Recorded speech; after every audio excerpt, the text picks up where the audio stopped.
ঢাকার দোহারে নামিদামি ব্র্যান্ডের মোড়কে নকল পণ্যের কারখানা গড়ে তুলেছেন উপজেলার গাজীরটেক এলাকার নজরুল ইসলাম শেখ নামে এক ব্যক্তি। স্থানীয়দের অভিযোগের ভিত্তিতে রোববার সরেজমিনে গিয়ে দেখা যায় অনুমোদন ছাড়াই চলছে এমন বিষাক্ত কেমিক্যালে প্রস্তুতকৃত শিশু খাদ্য সহ আরও নানা পণ্য। ভুয়া বিএসটিআই এর লোগো ও দেশের নামিদামি পণ্যের মোড়কে অস্বাস্থ্যকর পরিবেশে চলছে উৎপাদন। স্থানীয়রা জানান, দোহারে এ সকল অবৈধ পণ্যের উৎপাদন বন্ধ না হলে হুমকিতে পড়বে দোহার ও এর আশেপাশের এলাকার শিশুসহ সকল বয়সের মানুষ। এ বিষয়ে দ্রুত প্রশাসনের হস্তক্ষেপ কামনা করেন সচেতন মহল।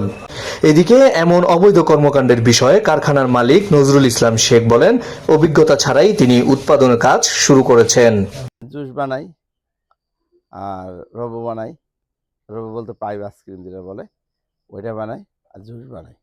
আমাদের কোম্পানি এমএসডি, আমি তো মূলত এমএসডি আপনার বানাই লেবেল লাগাচ্ছি। এমএসডি আমার যেটা সরকার অনুমোদন দিচ্ছে, আমি এমএসডি বানাইতেছি, এমএসডি লেবেল। অন্য যেগুলো আছে যেমন রবর স্পিরিটটা, এটা আমরা চকবাজার থেকে রেডিমেড কিনে আনি, ওই প্যাকেটগুলো কিনে আনি, ওইগুলো আমরা ডেলিভারি দিচ্ছি। এটা আসলে তো আমি নিজে তো করি না, এই লাইনে আমি নতুন লোক। আমি করছি সারাদিন বিদেশ, আমি এই ধরনের কোনো অভিজ্ঞতা আমার নাই এরকম।